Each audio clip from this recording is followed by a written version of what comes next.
Então, boa noite a todos. Redes TMA, novamente é mais uma vez que nós temos o prazer de o ter connosco e obrigado por ter aceito estar connosco. E como tínhamos falado de outra vez, a minha ida a Varsóvia tinha que trazer qualquer coisa de lá e desta vez trouxe mais daquelas questões que nós muitas vezes aliás, elas não são muito faladas, não são discutidas, sabe-se lá porquê, não é? Mas, e por isso o tema de hoje que lhe propus foi a revolta de Varsóvia em 1944. Eu confesso que quando lá estive em Varsóvia, aliás, normalmente as pessoas quando nós falamos que vamos à Polónia, e o João esteve lá na Polónia agora, com certeza também ouviu isso, perguntar se vamos aos campos de concentração, se vimos, se fomos aos guetos, se vimos coisas relacionadas com o sofrimento dos judeus, mas poucos falam das questões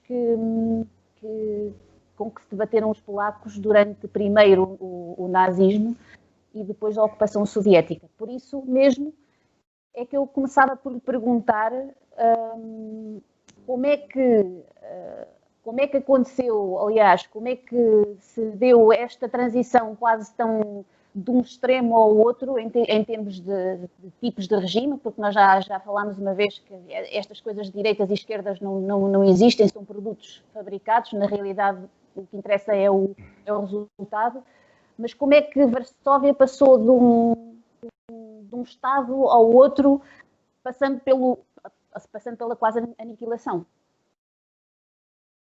Olha, isso é a questão central desta tragédia que é a Revolta de Varsóvia, que durou entre 1 de agosto e 2 de outubro de 1944. Ora, eu peço desculpa, isto vai já ao lugar. Isto acontece, esta revolta, exatamente digamos, uma das mais sérias e mais dramáticas tentativas de evitar que ao nazismo sucedesse o comunismo. Esta vitória, esta revolta, estava condenada ao fracasso desde o início. E foi sem dúvida uma aventura,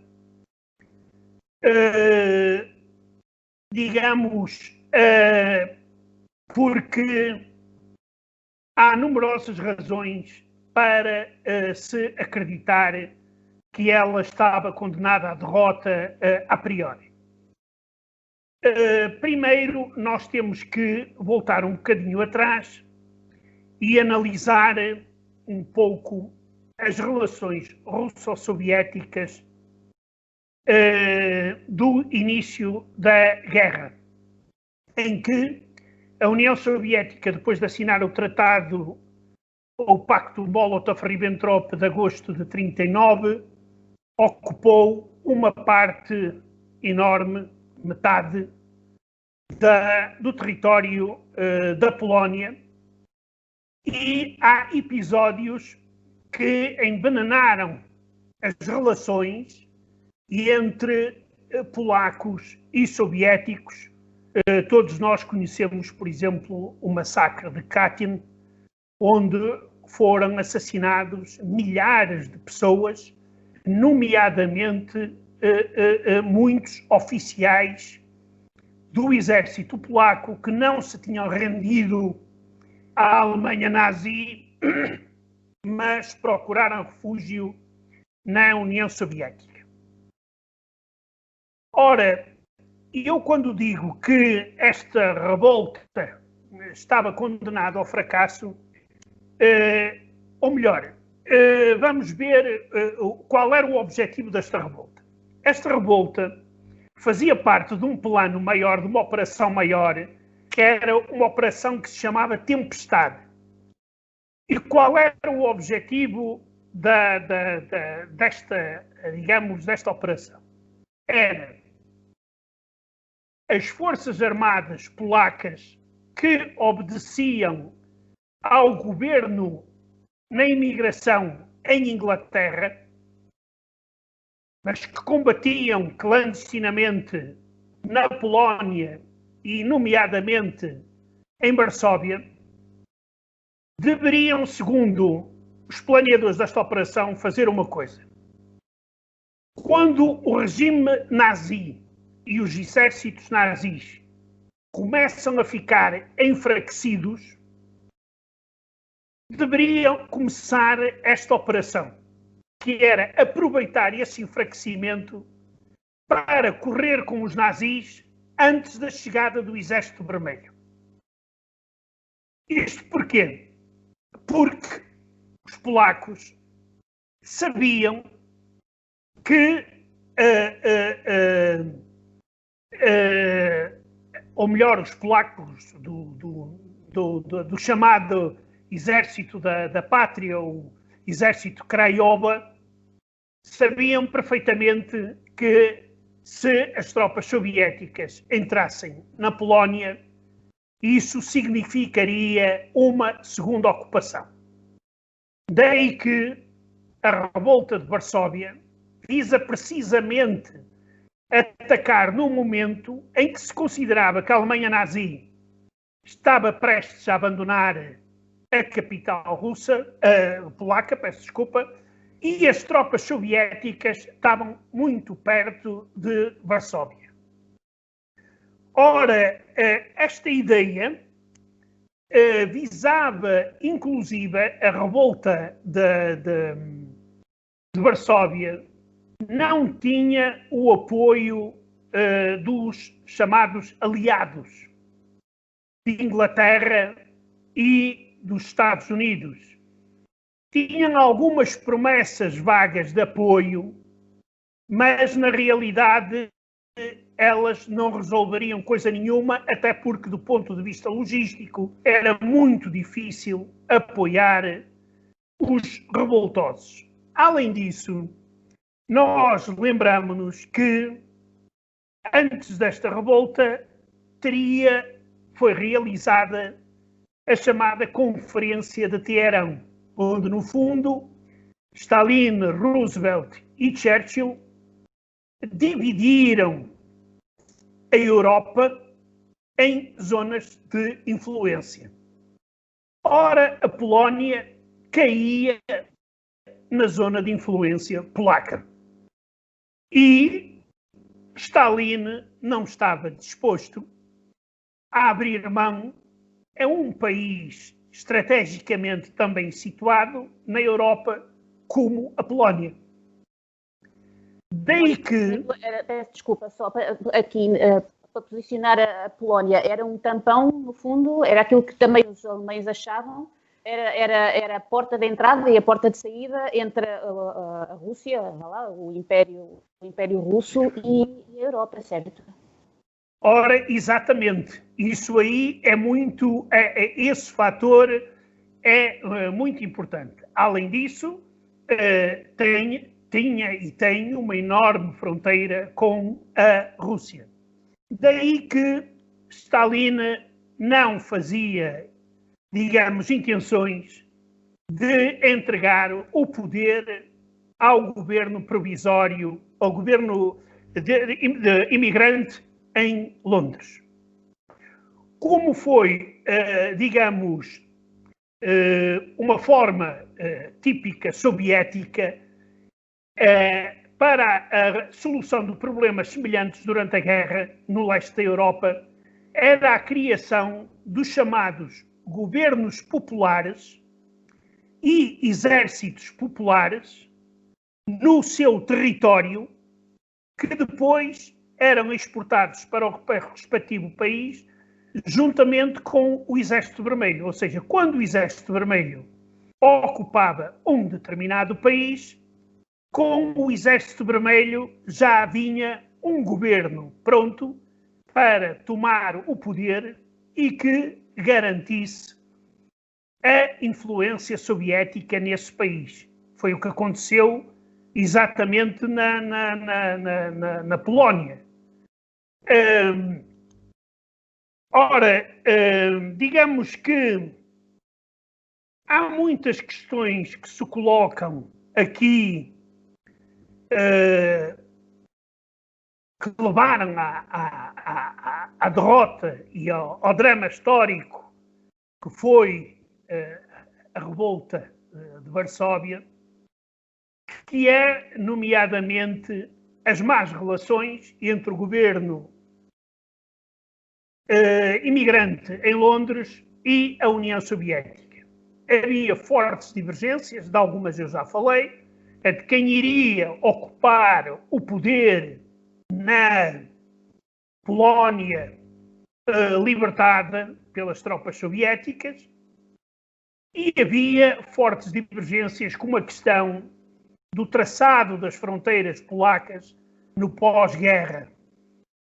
Os soviéticos defendiam a linha de Kherson, a leste, porque era mais importante, ou seja, retirava à Polónia territórios que lhe pertenciam antes da Segunda Guerra Mundial, nomeadamente uma parte significativa da Ucrânia e Bielorrússia ocidentais. E claro que Stalin queria impor essa fronteira, e o primeiro-ministro Stanislav Mikhailychuk, que vai a Moscovo exatamente durante a revolta de Varsóvia, no início, ele está em Moscovo entre 31 de julho e 9 de agosto, e claro que, entre outras coisas, ia pedir ajuda e apoio para que a União Soviética fosse em ajuda dos revoltosos. Outra das coisas, claro que a União Soviética não foi, nós depois podemos analisar mais precisamente porquê, mas há uma coisa que é importante dizer. A revolta estava mal preparada. Havia uma quantidade significativa de pessoas envolvidas na revolta, poderiam ser mobilizadas pelo menos 50 mil pessoas, mas o problema é que eles não estavam armados suficientemente bem para enfrentar as tropas alemãs que estavam concentradas nomeadamente na zona de Varsóvia, porque naquela altura Varsóvia já era uma cidade de frente. Em alguns lugares as tropas soviéticas já estavam a 20 e poucos quilómetros da capital polaca, daí que os alemães mantinham nessa zona um forte dispositivo militar incomparavelmente superior e melhor armado do que os insurgentes polacos.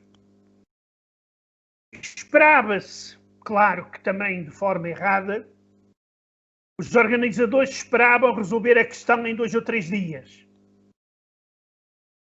Claro que não se resolveu a questão. Isso eu queria perguntar, era se esta falta de capacidade militar, se era porque é que era? Se era porque eles pensavam que ia acabar em pouco tempo e por isso não se preocuparam muito, ou seja, não pensaram que pudessem precisar de tanto, porque eles sabiam no fundo que os alemães estavam muito bem preparados para se defenderem. Os alemães, e eu vi durante este tempo, em termos de comparativos, os alemães já, além de tudo, ainda tinham aviões, ainda tinham toda aquela artilharia que acabaram por despejar literalmente em cima deles. Por isso, eles foram mal preparados, e quando entraram na Revolução, quando diz que já estava condenada de início, primeiro porque militarmente eles não tinham capacidade, porque estavam preparados, era como um bocadinho ir para um deserto com uma garrafinha de água pequenininha, porque eles não levavam praticamente nada. E depois as pessoas que lá iam também, que combateram, eles eram militares, tinham ajuda, aliás, houve de alguma maneira algum apoio da parte desses soldados soviéticos?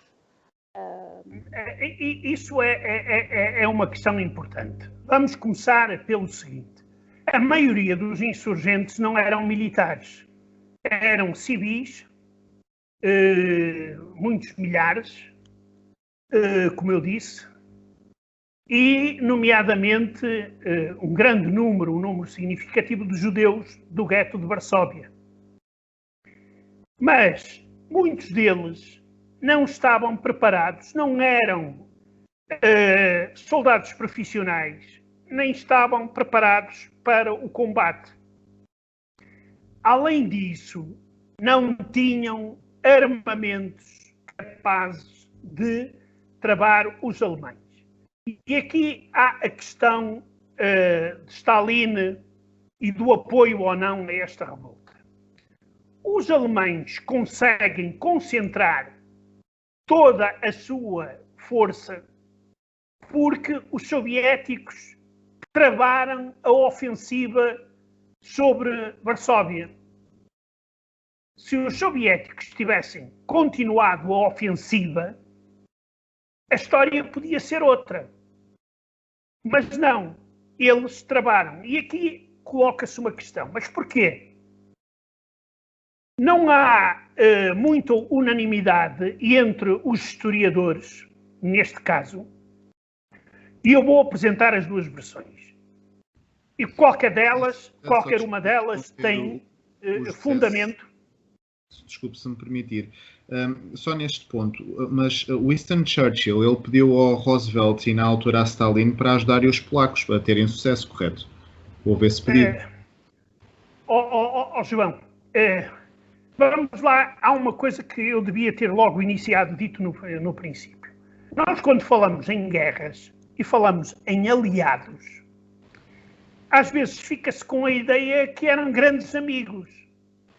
Ora, os aliados, e no caso da Segunda Guerra Mundial isso era mais do que evidente, eram aliados circunstanciais, que tinham um objetivo comum, que era derrotar Hitler, mas muitas divergências quanto ao futuro da Alemanha, ao futuro da Europa, zonas de influência, etc, etc. E nesse sentido, Churchill pediu ajuda, mas Stalin não deu ajuda. E aqui vem a questão. Porquê? E as tais duas teses. Uma delas não deu ajuda aos resistentes, embora tenha enviado por via aérea armamento, mas até hoje não ficou provado que esse armamento chegou às mãos dos insurgentes. Uma das coisas que os insurgentes conseguiram fazer foi controlar uma parte central da cidade, mas nunca chegaram a controlar pontos estratégicos como, por exemplo, aeródromos ou aeroportos. Daí que uma ajuda externa era extremamente difícil. Eles atiravam armas de paraquedas, muitas das vezes nem sequer sabiam para onde é que iam parar aquelas armas. E possivelmente muitas delas não caíram nas mãos dos resistentes. Aqui a ajuda soviética poderia ser na continuação da ofensiva na frente leste sobre a cidade de Varsóvia. E aqui aparece uma divergência importante. Uns dizem que isso não foi feito porque Stalin não queria que a revolta de Varsóvia vencesse. Caso ela vencesse, os soviéticos chegavam a Varsóvia e tinham lá já o governo, não na imigração em Londres, mas em Varsóvia, o primeiro-ministro desse governo, que estava em Londres, o Mikolajczyk, preparava-se para voar para Varsóvia a qualquer momento, logo que existissem essas condições. Ora, para os soviéticos, era, digamos, inaceitável chegarem a Varsóvia e verem que o poder já não estava nas mãos dos nazis, mas estava nas mãos de um governo que, digamos abertamente, tinha relações más com a União Soviética, nomeadamente pela questão de Katyn, pela questão das fronteiras e outras questões importantes. Mas os soviéticos explicam isto, alguns historiadores soviéticos e russos, dão uma explicação para esta não ofensiva soviética. Ela parou nesse momento, no início, um pouco antes da revolta, devido ao avanço enorme que tinha sido feito anteriormente. E em que a linha da frente, as tropas da frente soviéticas, já tinham falta de munições, de combustível e até de homens para avançar. Ou seja, no fundo, isto significa que Stalin teria mandado parar a ofensiva para reorganizar as frentes de combate e, mais tarde, avançar. Claro que, se nós olharmos para a história da Segunda Guerra Mundial, há momentos em que Stalin não poupa nada nem ninguém para determinados objetivos e lança milhares e milhares e até milhões de soldados mal armados e para a frente do combate, sendo por vezes um combate, ou seja, eram os corpos dos soldados caídos que dificultavam o avanço dos alemães. Mas neste caso podemos dizer que acaba por ser um mau julgamento da parte de Stalin, porque ao fim e ao cabo ele, ao deixar os nazis no poder na Polónia, sabendo que faz fronteira com eles e tendo visto todos os manifestos e tudo o que se passava na Alemanha e por toda a Europa, mesmo contra os próprios comunistas, foi um grande erro de estratégia, não? Não. Segundo as ideias de Stalin, tudo correu muito bem. E eles entraram em Varsóvia com um governo popular, entre aspas, com forças armadas populares, a chamada Armia Ludova, ou seja, eles trouxeram estruturas estatais já prontinhas para não haver qualquer interregno de poder no país. Daí quase que eu direi, pronto, pode ser polémico, mas é quase naif pensar que na realidade o Stalin não queria sacrificar os homens, porque na realidade ele já era praticamente tudo preparado para chegar lá, sentar e ganhar o poder. Ou seja, parece que houve premeditação, ou seja, deixa lá porque na realidade os nazis também perderam muita coisa, eles ao investir aquele fogo todo e aquela batalha contra os insurgentes em Varsóvia, estavam de certa maneira a enfraquecer outras frentes, nomeadamente no Oeste, ou seja... Exato. Para Stalin eram duas coisas boas numa, ou seja, ele poupava de certa maneira os soldados, que não era essa a preocupação dele, mas tinha, porque ele sabia que os insurgentes não estavam bem preparados. Por outro lado, também estavam a distrair, as tropas nazis naquela frente, e estava a provocar uma convergência que o conflito convergisse para ali, ou seja, distraía a frente a oeste, exato, porque permitia que os aliados, os amigos, que se pudessem infiltrar pela Europa, França, por esse lado todo, e ao mesmo tempo preparava em segredo, vamos imaginar, não é? Vamos supor, esta ocupação que, aliás, se veio a efetivar. E depois com a tal linha que eles conseguiram depois da guerra. Sim, mas digamos que não era muito em segredo. Neste sentido, Stalin não fazia, digamos, grandes segredos das intenções dele. Uma das coisas importantes é que ele ganhou tempo para as tropas soviéticas se prepararem melhor na frente e depois avançar sobre Varsóvia e ocupar a capital polaca. Aliás, como eu já afirmei, em Teherão já tinha sido acordada que a Polónia iria ficar na zona de influência soviética. E isto aqui, para Stalin, era, digamos, a carta branca para ele atuar. Porque, como é que nós, geralmente, quando nós estamos a falar de guerras e de política externa, nós, às vezes, queremos e gostaríamos muito de idealizar a defesa dos direitos humanos, a liberdade, etc, etc. Mas agora, vocês imaginem-se se o Roosevelt e o Churchill batessem com a mão na mesa e diziam: não, pá, vocês chegam à fronteira soviética e nem mais um passo em frente.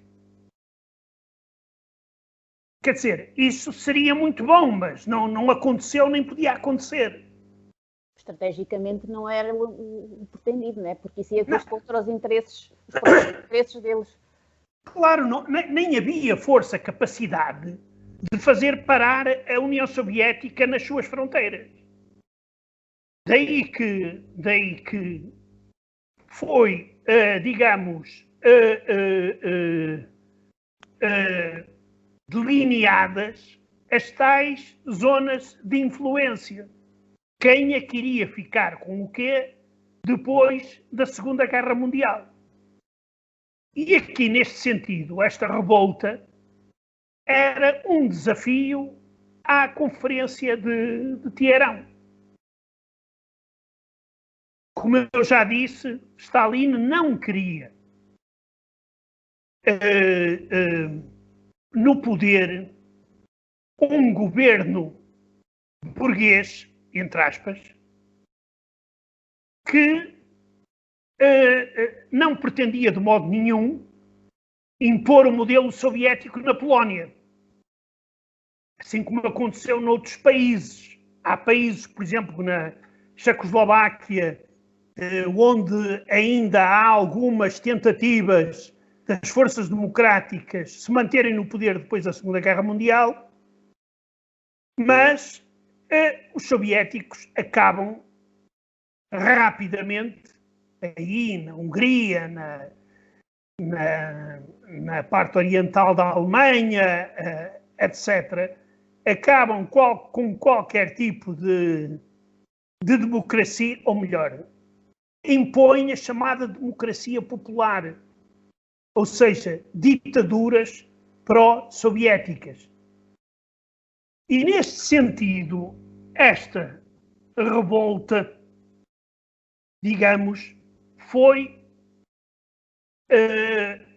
mostra, sem dúvida, o caráter do povo polaco.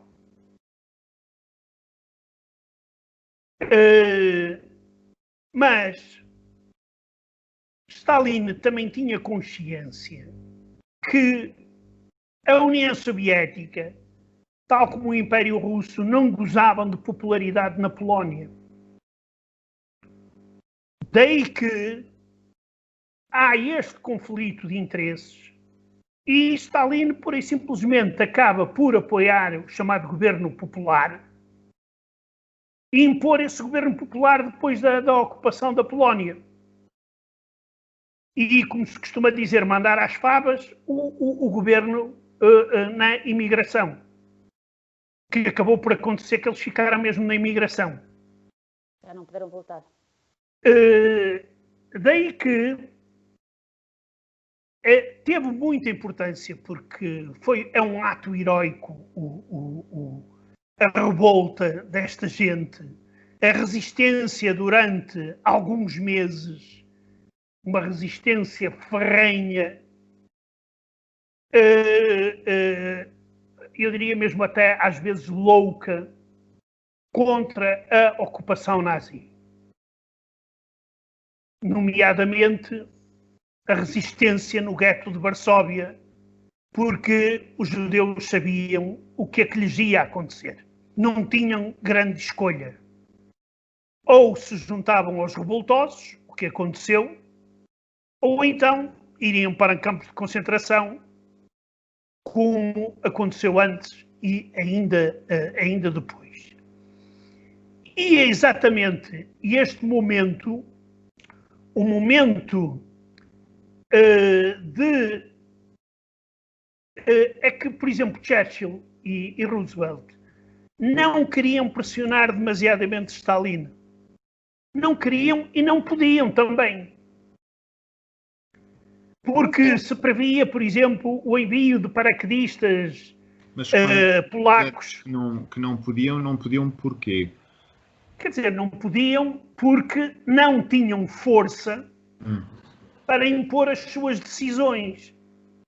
Mas já em 1939, quando os nazis invadem a Polónia, já os aliados, novamente aqui os aliados, já andavam a dizer, à medida que a Alemanha ia avançando no terreno, já os aliados andavam a dizer que estavam a pisar a linha vermelha, mas deixaram que eles chegassem até à Polónia. E, mais uma vez, também não criaram obstáculos, quer dizer, foi declarada quando entraram na Polónia, então pronto, agora já não há mais linhas vermelhas.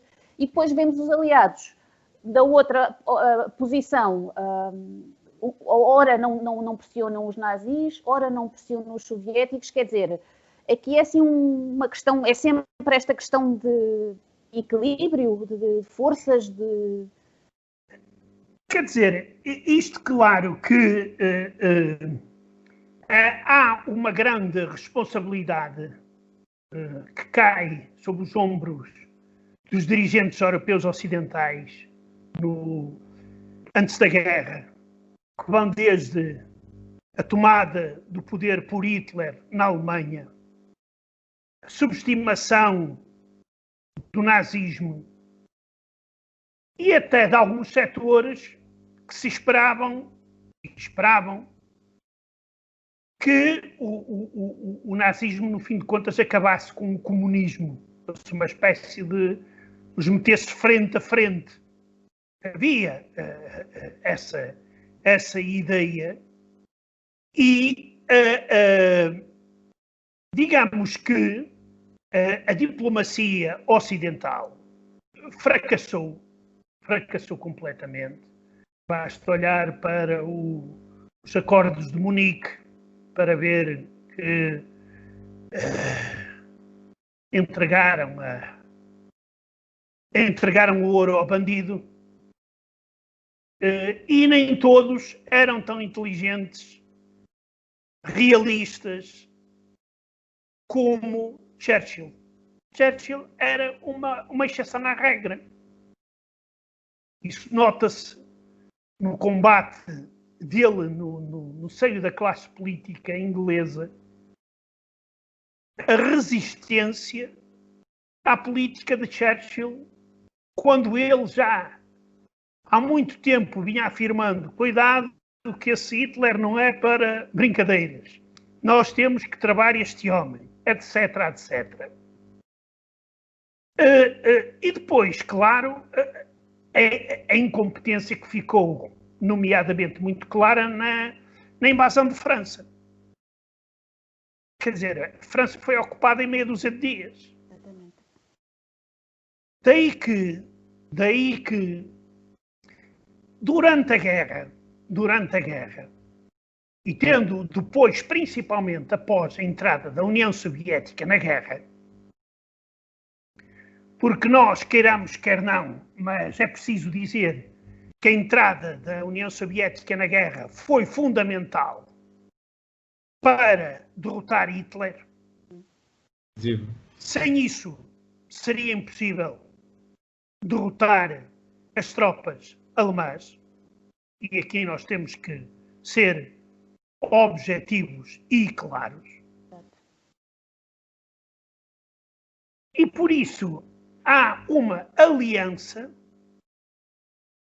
que, digamos, até pode parecer antinatura, que são regimes democráticos que se unem a um regime comunista para derrotar o regime nazi. Mas, em política internacional, nós sabemos que não há amigos, há parceiros, há interesses, e muitas das vezes é muito bonito direitos do homem e inviolabilidade de fronteiras, etc, etc. Mas a realidade é bem diferente. E neste caso, foi uma aliança necessária para derrotar Hitler. Mas quando essa aliança é feita, já se sabia de contradições que existiam dentro dos próprios aliados. E os alemães tentam utilizá-las, essas contradições. Os aliados já tinham ideias para o que viria depois da guerra. E não teriam, eu penso que Churchill nunca teve grandes ilusões, como seria o mundo depois da Segunda Guerra Mundial. Que aquele famoso discurso de Fulton, que dá início que considera-se o início da Guerra Fria, não é uma ideia que apareceu naquele momento ao Churchill. É fruto de toda uma experiência que Churchill tem ao tratar com pessoas como Stalin. Exatamente. Que ele conhecia muito bem. E Stalin sabia da influência e do poder que tinham sobre estes aliados do Oeste. Ora nem mais. Ora nem mais. Porque não era possível abrir uma segunda frente na Europa se a Alemanha não tivesse em guerra com a União Soviética. Exatamente. Seria muito difícil, eu acho que mesmo praticamente impossível.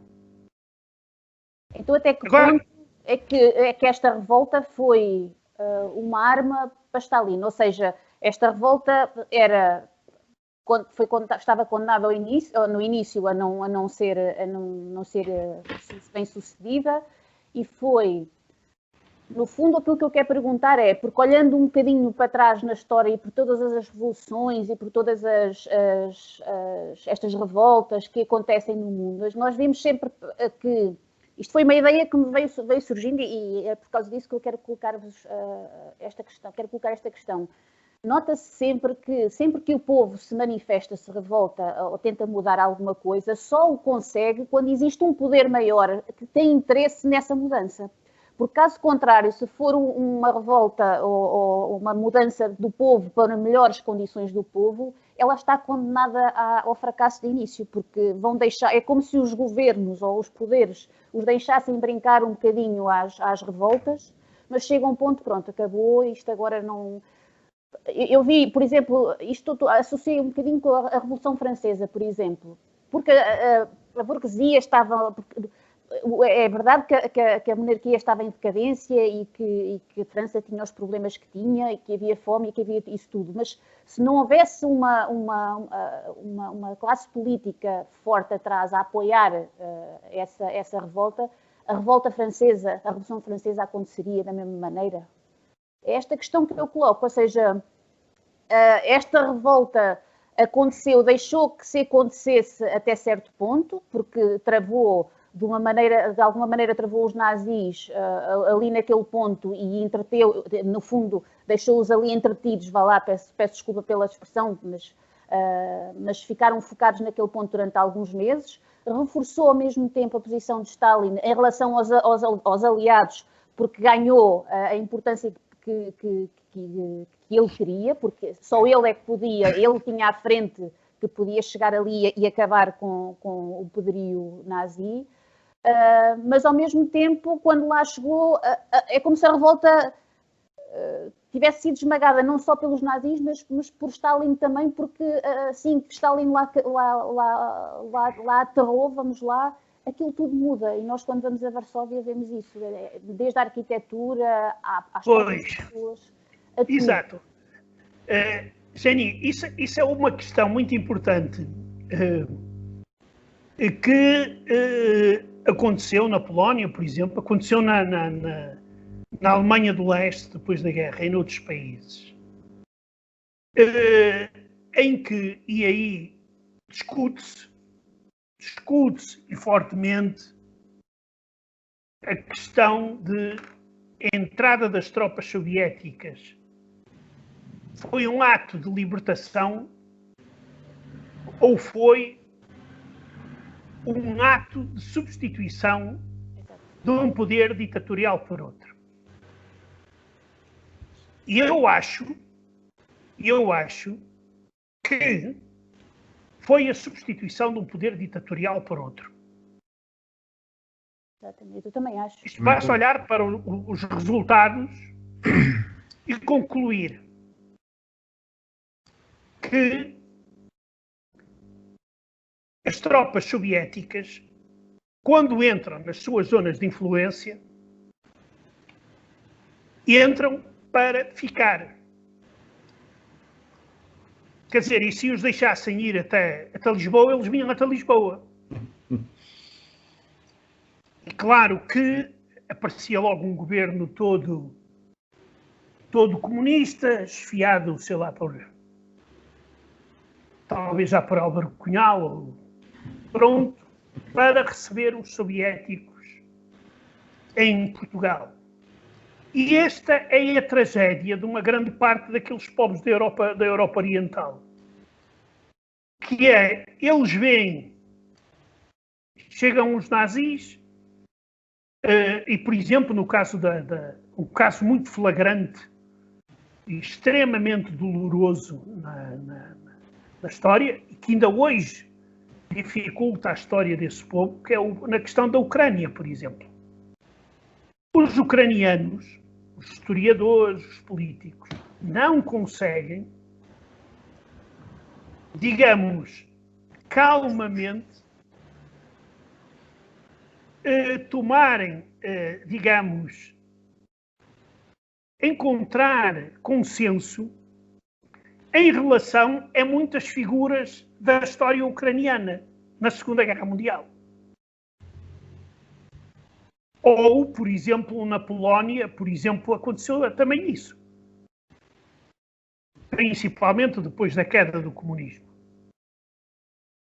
Alguns daqueles que foram heróis da guerra, que entraram com os soviéticos na Polónia, hoje já não são vistos como heróis. Devido à atividade desenvolvida por eles durante o poder comunista. E no caso da Ucrânia, os nossos analistas políticos, alguns deles dizem muitas asneiras quando falam de que os ucranianos são todos os nazis e neonazis e durante a guerra apoiaram o Hitler e não sei quanto. Isso são barbaridades.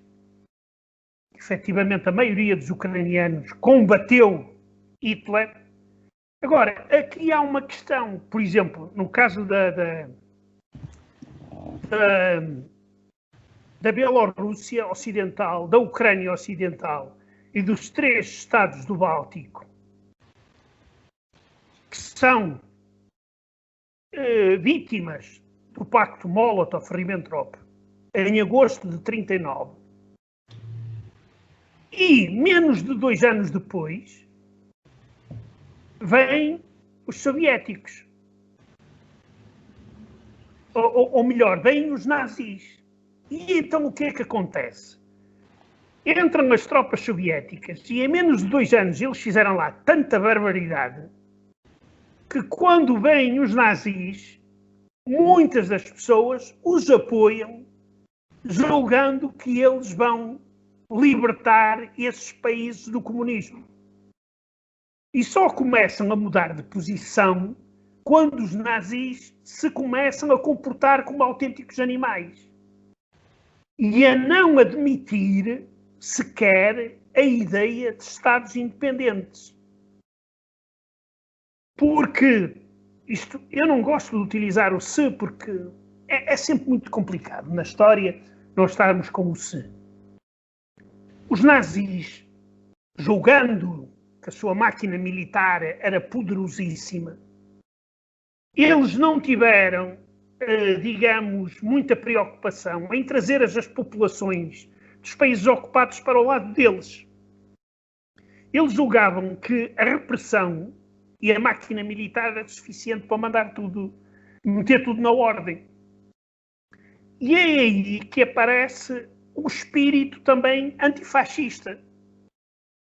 E vemos que povos, como no caso da Ucrânia ou nos países do Báltico, que temos uns a combater ao lado dos nazis, outros a combater ao lado dos comunistas e outros ainda, os chamados verdes, a combater contra uns e contra outros. E esta situação é uma situação dramática. É uma situação mesmo muito dramática. Na realidade, o que esses povos... Deixe-me só fazer aqui um parênteses, porque quando estive lá na Polónia e falei com esta amiga minha, e é ela que eu agradeço por causa dela me ter mostrado muita coisa que eu não sabia, e eu perguntei-lhe, Dorota, como é que é possível que a Polónia, que conheceu um regime nazi, logo de seguida, sem qualquer intervalo, é ocupada pelos soviéticos e sofre aquela repressão toda até 89. E agora, de repente, está a voltar, está a tornar-se, a virar-se novamente para a direita, pronto, ok. Mas para aquele espírito nacionalista da defesa, e aquilo que ela me disse é muito importante. Ela disse-me que não se trata de esquerdas ou de direitas, não se trata aqui de uma escolha entre extremos, mas trata-se na escolha daquilo que nós achamos que é melhor para defender a Polónia, ela própria, dos outros todos, porque ela diz, a Polónia tornou-se um país, no fundo, um país que tem desconfianças em relação aos outros parceiros, porque na realidade eles foram abandonados, e na Segunda Guerra Mundial isso é óbvio, à sorte deles por esses mesmos países. Por isso ela diz, não é que nós estejamos a voltar à direita e ela não se identifica com isso, mas o que nós estamos a voltar, e estes governos conseguem influenciar as pessoas dessa forma, porque dizem que estão a lutar pelos direitos dos polacos, por uma Polónia livre de interesses externos. Essa ideia é importante, e é uma ideia que predomina muito na Polónia. E que ainda demorará muito tempo e que as pessoas às vezes não compreendem. Por exemplo, esse trauma aí que a Jenny falou, e muito bem, que é o trauma de nos poderem vender a qualquer momento outra vez. Nós podemos ser moeda de troca a qualquer momento. Isso aí está vivo em todo o leste da Europa.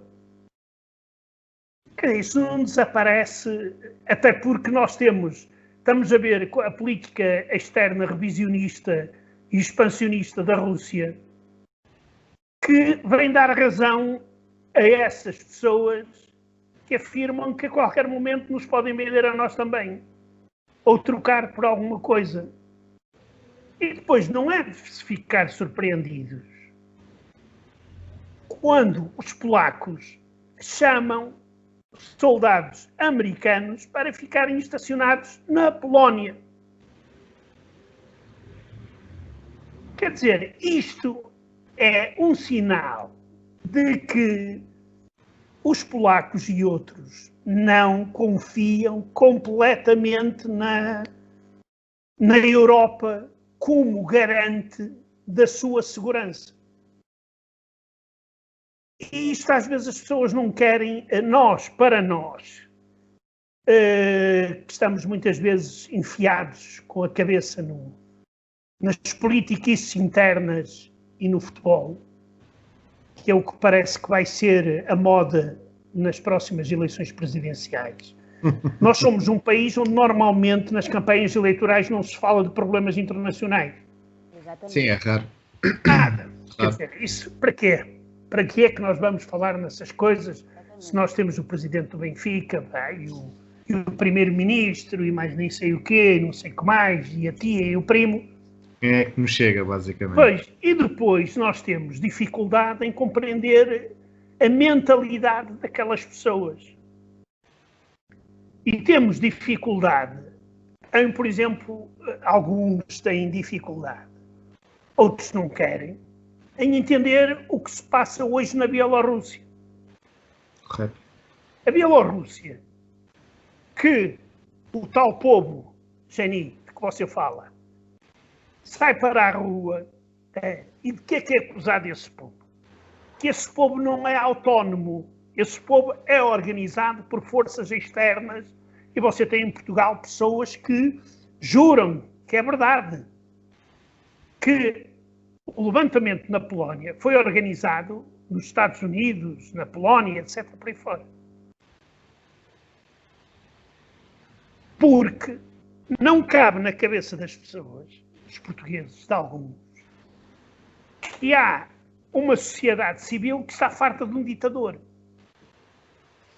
E isto era importante compreender. Além disso, e eu aqui fico, digamos, surpreendido com os nossos marxistas, leninistas, porque violam a ideologia por eles seguidos no que diz respeito às classes. Porque digamos, as massas são que fazem a história. Exato. Dizem eles. Mas só, agora não, para eles só algumas massas. São as massas que estão com eles. Agora, as massas que não estão com eles já não fazem a história. E depois há aqui outra coisa que também é muito importante para desmontar esta ideia, que é, não se pode organizar levantamentos e revoltas se não existirem as condições mínimas para isso num país. Era isso que eu queria Por exemplo, perguntar exato. em relação a esse apoio. Sim, sim. Jani, deixe-me só acabar esta ideia. As primaveras árabes, que foram um desastre, é verdade. Mas os barris de pólvora estavam prontos a explodir. E explodiram, como explodiu na Bielorrússia. Agora, se me vêm perguntar, e agora a Polónia, a Lituânia, os Estados Unidos, a União Europeia tenta aproveitar esse movimento para derrubar Lukashenko, etc., etc., etc. Eu digo, é natural, são os interesses deles. Mas, na base está um ditador que há 26 anos não quer sair do poder e o dono do ditador, que está em Moscovo, e que ameaça mandar tropas para a Bielorrússia e manda, se for preciso, para defender a sua zona de influência. Mas supostamente desta vez houve um certo desentendimento. Não sei se terá sido encenado ou não, mas houve um certo desentendimento. João, claro que o senhor Lukashenko, até à noite da grande vitória dele por 80%, ele tentava estar sentado em dois bancos, como se costuma dizer. Correto. Jogar entre a Rússia e a União Europeia. Ora, quando as massas saem para a rua e ele vê que está a perder o apoio, ele pura e simplesmente vai a Moscovo, como aconteceu, foi ontem, se não me engano, ou anteontem.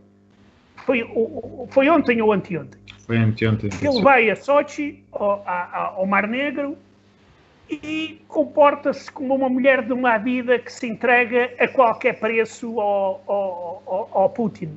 Não sei se vocês viram uma caricatura que eu vi na minha página. Sim, eu vi. Não, uma caricatura não, uma fotomontagem. Mas é mesmo aquilo. E neste momento, cá estamos outra vez. Voltamos à questão E o Ocidente? E eu pergunto, o que é que o Ocidente pode fazer nestas situações? Pois. Nós não podemos declarar guerra à Rússia. Que a Rússia tem armas nucleares. Quer dizer, sanções, ou são feitas sanções em dimensões muito fortes e muito grandes, ou então elas não darão grande resultado. Pois terá de ser algo que crie impacto. Do tipo, deixa-se de importar e comprar gás e petróleo à Rússia. Pronto. E se calhar nem assim, porque a Rússia vai passar a vender à China petróleo e gás a um preço mais barato, mas não interessa. Isto para dizer que estas revoltas, repara uma coisa, Jenny, esta revolta foi um pouco até apressada. Ela surgiu antes do tempo. É a vontade do povo, no fundo, é a questão. A base é o desespero, exatamente. E nós entendemos essa vontade do povo de fazer alguma coisa. O problema é que por trás estão sempre governos ou interesses de outros países, interesses estratégicos, seja lá o que for, que parece que são eles que depois vão minar, nem que seja às vezes a opinião pública. Por exemplo, quando surge cá para fora essas ideias acerca da Ucrânia, por exemplo, ou ideias contrárias relativamente àquilo que se passa na Bielorrússia, porque depois ouve-se muito, depois como diz, cá, em Portugal fala-se muito pouco da política externa. E depois nós não percebemos como é que um fulano como o André Ventura surge assim do nada e toda a gente diz que ele é maluco, mas depois andam uma carrada de pessoas a seguir as ideias que ele tem e torna uma pessoa, para mim, sinceramente, torna uma pessoa perigosa. O Hitler também era maluco. Exato. Ora nem mais, João. O problema não é de ser maluco ou não ser maluco. Aqui a questão é que a elite política tradicional está tão envolvida nas coisinhas deles que desprezam o perigo.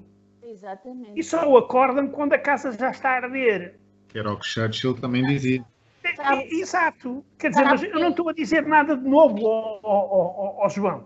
Eu não estou a dizer nada de novo, porque é o que se costuma dizer, a história repete-se. Aquilo que eu, outro dia, eu até comentei com o João, houve assim uma discussão acesa por causa de um gráfico que aparecia das intenções de voto, e na altura aparecia o Marcelo Rebelo de Sousa com 60 e tal %, em segundo lugar aparecia o André Ventura com 10%. E matematicamente, e depois aquilo na página do Chega, claro, aquilo foi assim manipulado, primeiro, segundo, e assim uma diferença como se fosse um pódio. E na realidade, depois houve uma discussão, porque aquilo matematicamente, nós temos que ver que a escala, aquilo não é assim, porque é muito maior, estamos a falar de uma diferença de 50 e tal %. A questão aqui é, se nós eliminarmos esses 67%, ou seja, se o Marcelo deixasse de existir, na realidade, quem iria ganhar era o André Ventura, ou seja, nós temos que pensar na prática das coisas, naquilo que nós estamos a ver. Exato. Jenny, deixe-me aqui acrescentar um pormenor muito interessante, que influencia nas sondagens, e muitas vezes de forma importante, que é o seguinte: quando perguntam às pessoas em quem vai votar, há pessoas que vão votar no Ventura, mas têm vergonha de dizer que vão votar. Exatamente. E nós temos que ter em conta este fator, que é para depois não ficar surpreendidos. Então como é que falhou tanto? Pois, falhou porque as pessoas têm vergonha de dizer eu voto a Ventura. Mas agora repara uma coisa. Mas não acham, agora voltando lá, por exemplo, vocês não acham estranho o facto de toda a gente dizer que o perigo do Ventura, que eu acho que ele existe, mas depois aparecem não sei quantos candidatos de esquerda e extrema-esquerda. Para quê? Para expressar... Para dizer que estão vivos. Quer dizer, e no fim de contas, depois, dispersam os votos e quem vai à segunda volta é o André Ventura e o Marcelo Rebelo de Sousa. Exatamente. Eu acredito nisso e é isso que eu não... E depois, mais uma vez, nós ficamos surpreendidos. Pois, mas agora toda a gente... Porque nem conhecemos sequer a história, aquilo que se passa nos países ao lado, ainda se pudéssemos, pelo menos de vez em quando, dar uma vista. Jenny, aqui há um raciocínio à lógica da batata. Aquilo que eu chamo a lógica da batata, que é um bocado maior do que a lógica formal, que é o seguinte: toda a gente sabe que o Marcelo vai ganhar. Ora, como toda a gente sabe que ele vai ganhar, se não é à primeira vista, é à volta é à segunda, então nós podemos andar a divertir-nos e a brincar. Exatamente. Na primeira volta. E na segunda volta, até se pode fazer o folclore do costume das frentes antifascistas e popopó e pardais-ao-ninho. Quando a questão pode não ficar resolvida à primeira volta e o André Ventura, que eu não sei se ele se vai demitir ou não, se ficar atrás da Ana Gomes, eu acho que o homem não se demite coisa nenhuma. É como o Paulo Portas. É verdade. Admito. Irrevogável. Exato. Ou seja, isto aqui... e há uma coisa interessante, voltando à nossa paróquia, como se costuma dizer. Por exemplo, vocês não veem os jornalistas a perguntarem aos candidatos ou aos dirigentes partidários o que é que eles pensam da situação na Bielorrússia ou noutro lugar qualquer. Exatamente. Quer dizer, na Venezuela é um caso à parte, porque lá há uma grande comunidade luso-descendente. Mas, do resto, quer dizer, ninguém se preocupa. Ninguém se preocupa. E isso faz, por exemplo, com que a gente não saiba qual é o programa do Sr. André Ventura na política externa. Sabemos alguma coisa, que ele é amigo do Salvini, da Le Pen. Isso significa, por exemplo, que ele é amigo do Putin e tal como a Le Pen recebe dinheiro do Putin? Pois. É uma pergunta. Exatamente. É uma pergunta. Sim. Hã? Mas aí você tem uma tragédia, se for verdade, isto que eu estou a dizer. Aqui existe uma enorme concorrência entre o Chega e o Partido Comunista Português pelo apoio do Putin. Exatamente. Pronto, estas coisas aqui, eu acho que elas deveriam ser analisadas e discutidas na campanha eleitoral. Claro que não vão ser, porque, como eu disse, há muitas outras. Mas é pena.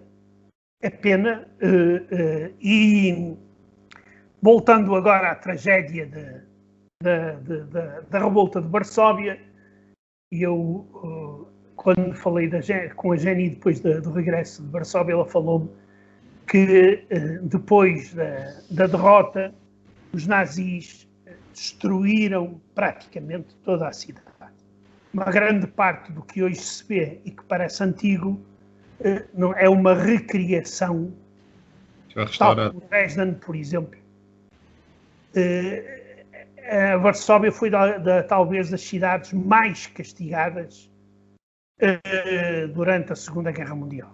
E o número de mortos só entre os revoltosos andou à volta dos 17 mil. Com a população civil que também foi assassinada, fala-se de mais de 150 mil. E muitos deles que foram para campos de concentração depois já com a ocupação nazi também foram perseguidos, pessoas que depois também se insurgiram contra a ocupação nazi, mesmo também aquele palácio, lá naquela praça, quando nós entramos na Cidade Velha, eu li que houve uma grande... Porque o Stalin queria... Aquilo foi totalmente destruído e ele queria transformar aquilo numa coisa qualquer militar, mas os polacos opuseram-se. e conseguiram restaurar aquilo para o palácio que era anteriormente. Na realidade, a Cidade Velha é lindíssima, é das coisas mais... É mesmo linda, é fantástico andar naquelas ruas, só que a sensação que se tem depois, para já quando se sai da cidade nova, vá lá para a Cidade Velha, dá-se a sensação de estamos em dois tempos. É verdade. Depois andar naquelas ruas, depois de saber o que é que aquela cidade sofreu e de tudo, aliás, ela renasceu praticamente das cinzas, 85% da cidade ficou destruída. Muita coisa, aliás, livros, bibliotecas, obras de arte, essas coisas todas que nós nem conseguimos imaginar o preço disso, não tem preço, foi destruído. E nós, quando passamos a olhar para esse acontecimento e começamos a olhar para Varsóvia, nós aí lidamos, e sim, e ainda hoje, acho que foi hoje que falei com essa amiga minha, que falei que íamos ter a conferência hoje, eu disse-lhe que passei a gostar mesmo muito daquela cidade e principalmente do povo, porque foi na realidade, foi heroico. Porque saber o monstro que estava a enfrentar e não sabendo eles que iam ser ajudados ou não, mesmo assim, decidiram que perder por perder, mais valia perder a lutar por aquilo que acreditavam. E aí Varsóvia claro.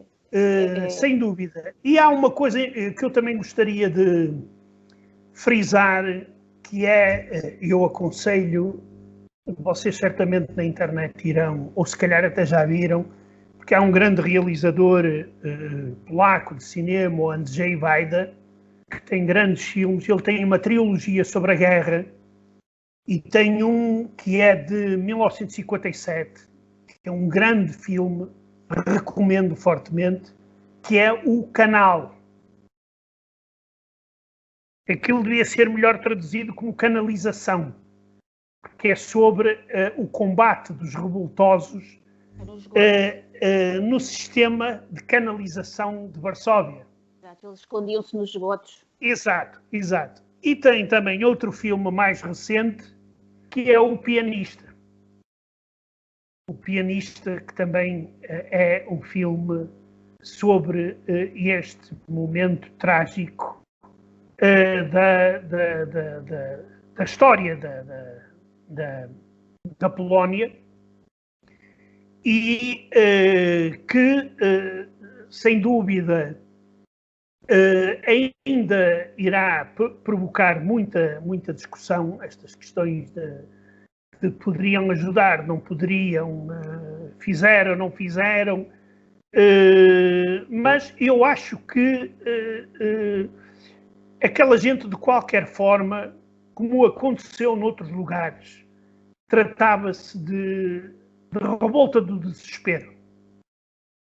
Quer dizer, mais vale morrer rapidamente do que estar aqui a morrer aos bocadinhos. Exatamente.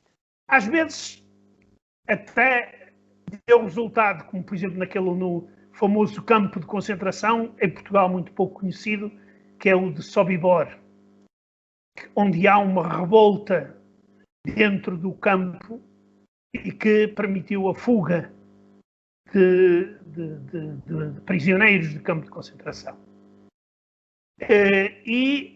Digamos, este desespero muitas vezes não tem lógica, não pode ser avaliado do tipo, eles podiam ter esperado pelo A ou pelo B ou pelo C. Isso somos nós agora sentados nas nossas casas que poderemos, digamos, tirar essa conclusão. No caso da revolta de Varsóvia, era mesmo. Além disso, nós temos que o facto de já estarmos na segunda metade de 1944, quando os nazis estão a recuar, efetivamente, entre muitos polacos surgiu essa tentação de pensar que nós já os podemos derrotar. Mas não aconteceu. Aconteceu isto de que falamos. Não sei se têm mais perguntas a fazer. Uma questão que só... Esta é mais... Porquê é que é tão conhecida a história dos guetos de Varsóvia? Aliás, não é dos guetos, mas porquê é que é tão conhecida, é tão falada e constantemente falada acerca do problema dos judeus no Holocausto? E esta questão da revolta de Varsóvia não é tão nomeada ou não é tão discutida? Quer dizer, até porque foi trágica também. Exato. Jenny, não só trágica, mas lá participaram milhares de judeus. Exatamente. Os judeus tiveram um papel muito importante neste combate. Aqui eu penso que é o problema, volta-se sempre à questão do problema do ensino de história. Quando nós ensinamos história, nós, por questões políticas ou ideológicas, gostamos de fixar mais a atenção numa ou noutra situação ou episódio. Porque, do ponto de vista ideológico, por exemplo, eu dou um exemplo muito concreto. O bloqueio de Leningrado. O bloqueio de Leningrado é uma página heroica da Segunda Guerra Mundial. Heroica e trágica. Na União Soviética, censurava-se muito daquilo que aconteceu em Leningrado. Porquê? Porque não entrava na cartilha ideológica. Não havia, por exemplo, a questão do canibalismo. Isso não fazia parte, digamos, da mitologia comunista. O Holodomor, por exemplo. Não... O Holodomor, isso é outra questão, que é um crime que os comunistas encobriram, como muitos outros crimes.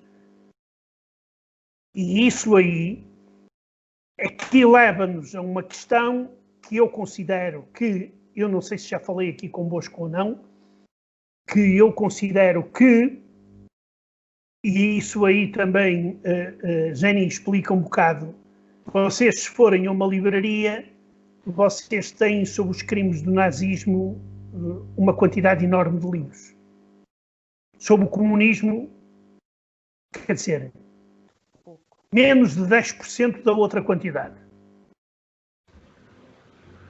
Isto porquê? Exatamente por causa do peso ideológico que tem no ensino de história, não só nas escolas, mas também nas universidades. Agora, ninguém vai, ou poucos são, digamos, porque a esquerda e a extrema-esquerda é muito forte nestes campos, e não, digamos, conta a história à maneira dela, como faz a direita quando está no poder também. No caso de Portugal, eu acho que poderia ser mais equilibrada e haver uma discussão muito maior. Agora, em Portugal, é cada vez mais difícil haver discussões. Há sim abaixos assinados por tudo e por nada. E há os rótulos. Exatamente. Os rótulos. Você não pensa como eu, é fascista, exatamente, ou é comunista, ou é sei lá o quê.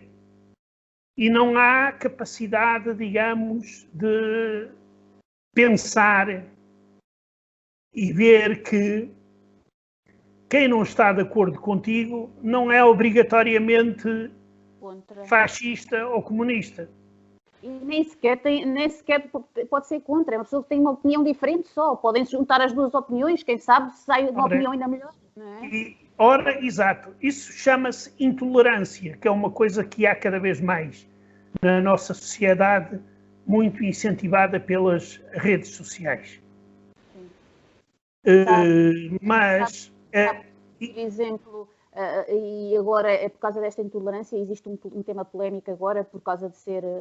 proposto pela direita, relativamente à questão daquela disciplina da cidadania e qualquer coisa. Eu não sou nada contra a disciplina, o ensino da disciplina, não tenho nada contra. Eu acho é que antes de ensinar as crianças, se devia ensinar eram os pais.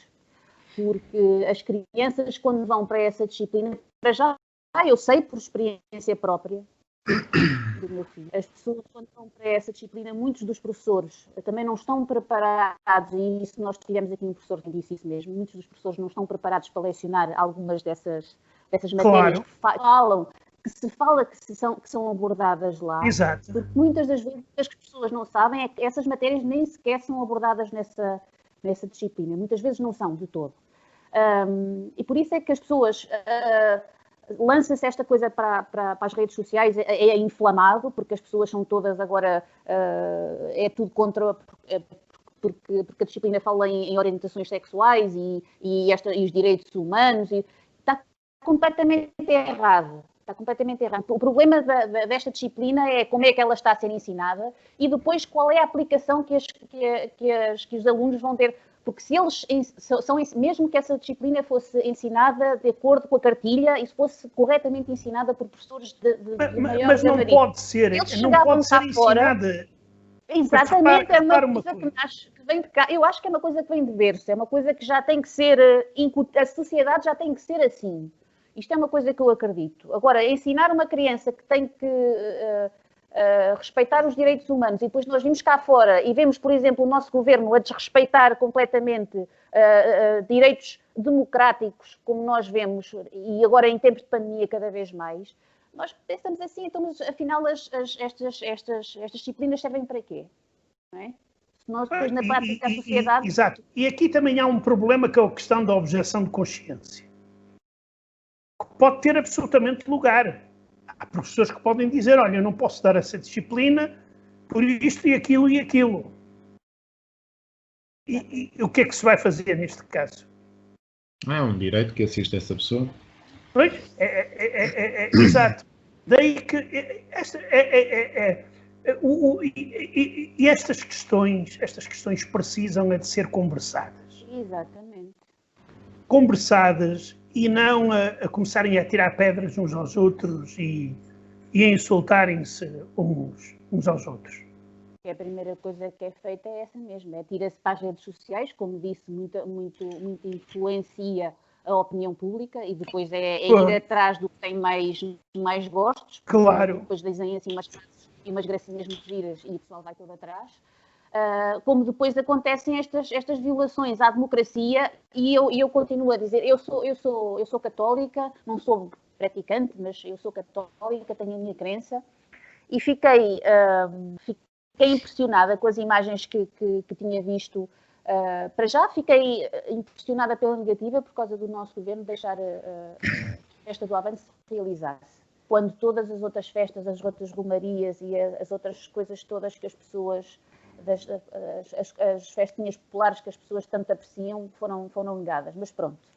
E depois a festa do Avante acontece, as pessoas que defendiam a festa sempre a dizer que não nos calam, porque nós temos o direito, porque a democracia não pode morrer, mas depois quando as pessoas que também acham que têm direitos vão para o santuário do 3 de setembro, que eu acho que, pronto, foi uma loucura, muita gente foi para lá, nestes tempos não devia ter acontecido daquela forma, mas cada uma daquelas pessoas tinha com certeza no seu interior a noção de que tinha os mesmos direitos que tinham as pessoas que foram, por exemplo, à festa do Avante. Eu não posso estar a negar, só que depois foram as pessoas que defenderam a liberdade e a democracia para a realização de uma festa, são as primeiras que atiram pedras às pessoas que foram para fora. Exato. Isto porque o grande problema é a lei não é igual para todos. Criam-se exceções. E quando se criam exceções, as pessoas deixam de cumprir a lei porque muitos deles consideram que são a exceção. Exatamente. Isso aí é uma das coisas na nossa sociedade muito comum. É uma situação muito comum. Porque se cria uma lei e depois há aqueles que consideram que a lei que não é para eles, que é para o vizinho. E, nesse sentido, eu acho que, principalmente em tempo de pandemia, não deve haver... tem que haver uma necessidade de autoridade igual para todos. E que leve a que as pessoas cumprem as normas. Não cumpres, tens a lei, respondes perante a lei. Exatamente. Agora subterfúgios, porque uma coisa não é uma festa, é um ato cultural e etc. e por aí fora. Quer dizer, o problema é que as autoridades também não têm a coragem de bater o pé, muitas das vezes. Lá vamos nós por questões... à questão dos aliados. A política em Portugal funciona com questões dos aliados nas guerras, é por estratégia. Foi, claro. E neste sentido, em Portugal, estas coisas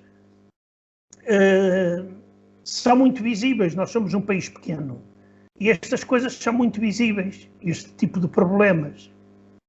E daí que andamos, às vezes, a gastar tinta e voz a discutir coisas que não valia a pena discutir se cumprisse a lei. Há lei para todos? É igual para todos? Muito bem.